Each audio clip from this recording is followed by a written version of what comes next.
रसायन शास्त्र की दुनिया में ना हर चीज की एक रेसिपी बुक होती है, एक गुप्त रेसिपी बुक। आज हम उसी के एक पन्ने को पलटने वाले हैं और ये है स्थिर अनुपात का नियम। अच्छा, चलिए एक मजेदार सवाल से शुरुआत करते हैं।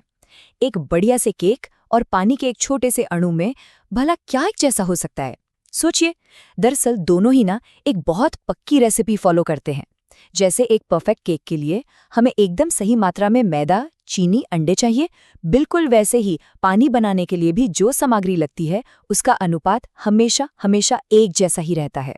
तो ये जो रेसिपी वाली बात है ना, यही हमें केमिस्ट्री के एक बहुत ही बुनियादी, एक फंडामेंटल नियम तक ले जाती है।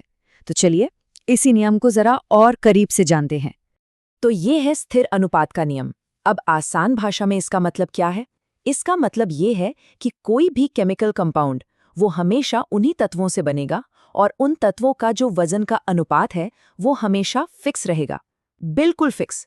इससे कोई फर्क नहीं पड़ता कि वो कंपाउंड बना कैसे या मिला कहाँ से। और ये कमाल का आइडिया आया कहाँ से? तो इसका क्रेडिट जाता है एक फ्रेंच केमिस्ट को, जिनका नाम था जोसेफ लुई प्राउस्ट। बात है 1794 की, जब उन्होंने अपने एक्सपेरिमेंट्स के दम पर इस नियम को दुनिया के सामने रखा। और सच पूछिए तो इसने केमिस्ट्री को देखने का पूरा नजरिया ही बदल कर रख दिया। अब इस नियम को असल जिंदगी में काम करते हुए देखना है ना, तो चलिए दो सबसे कॉमन एग्जाम्पल्स लेते हैं, पानी और कार्बन डाइऑक्साइड। तो पहले बात करते हैं पानी की, यानी H2O की। अब देखिए, पानी कहीं से भी लिया जाए, चाहे वो बारिश का हो, नदी का हो या फिर किसी लैब में बनाया गया हो, उसमें हाइड्रोजन और ऑक्सीजन के वजन का जो रेशियो है वो हमेशा 1:8 ही रहेगा, हमेशा। ये कभी नहीं बदलता। और ठीक ऐसा ही है कार्बन डाइऑक्साइड यानी CO2 के साथ। अब ये चाहे हम सांस छोड़कर बनाएं या कोई चीज जलाने से बने, सोर्स कोई भी हो, इसमें कार्बन और ऑक्सीजन के वजन का अनुपात हमेशा 3:8 ही होता है ना कमाल? ये केमिस्ट्री की अपनी पक्की रेसिपी है जो कभी बदलती नहीं। लेकिन सवाल ये है कि भाई प्रूस्ट इस नतीजे पर पहुंचे कैसे? उन्होंने इसे साबित करने के लिए एक बहुत ही सिंपल लेकिन जबरदस्त एक्सपेरिमेंट किया था। तो प्राउस्ट ने अपनी थ्योरी को टेस्ट करने के लिए एक कंपाउंड चुना, कॉपर ऑक्साइड। उन्होंने क्या किया कि अलग अलग जगहों से अलग अलग तरीकों से बने कॉपर ऑक्साइड के सैंपल जमा किए ताकि वो उन्हें कंपेयर कर सके। उनके एक्सपेरिमेंट का लॉजिक बड़ा सीधा साधा था। देखिए, पहले तो उन्होंने नेचुरली मिलने वाले कॉपर ऑक्साइड को एनालाइज किया, फिर उन्होंने खुद अपनी लैब में कॉपर ऑक्साइड बनाया, और जब उन्होंने दोनों सैंपल्स में कॉपर और ऑक्सीजन के वजन का रेशो कंपेयर किया तो क्या मिला? रेशो बिल्कुल एक जैसा था, एकदम सेम। बस यहीं से ये बात साबित हो गई कि कंपाउंड की बनावट इस बात पे डिपेंड नहीं करती कि वो आया कहाँ से है। लेकिन जैसा कि हम जानते हैं, साइंस में अक्सर हर नियम के कुछ अपवाद, कुछ एक्सेप्शंस भी होते हैं।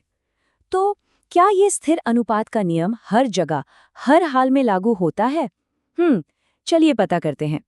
तो सवाल फिर वही है, क्या ये नियम हमेशा काम करता है?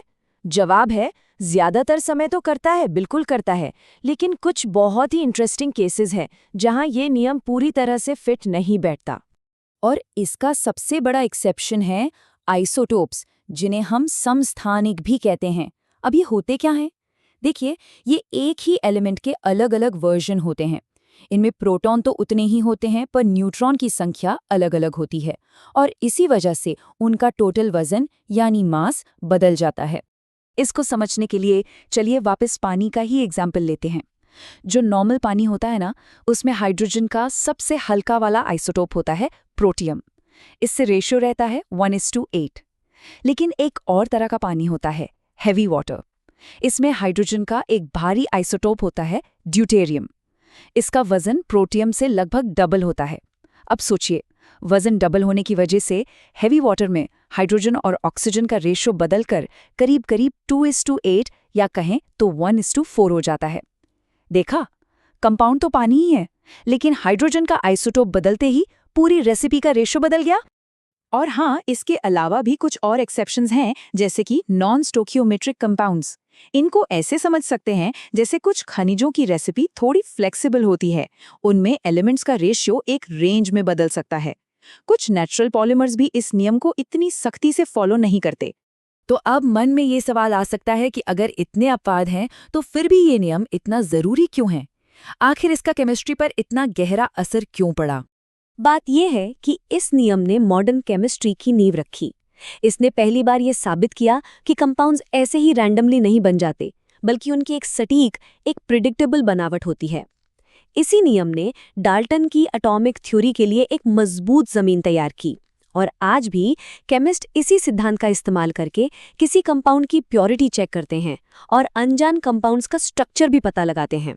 और आखिर में ये हमें एक बहुत बड़े सवाल के पास छोड़ जाता है। ये सोचना ही कितना कमाल का है ना, कि केमिस्ट्री के ये इतने सिंपल, इतने फिक्स्ड नियम मिलकर हमारे इस इतने कॉम्प्लेक्स, इतने विशाल यूनिवर्स को कैसे बनाते हैं। ये छोटी छोटी सिंपल रेसिपीज और उनसे बना ये पूरा ब्रह्मांड, इस पर जरूर सोचिएगा।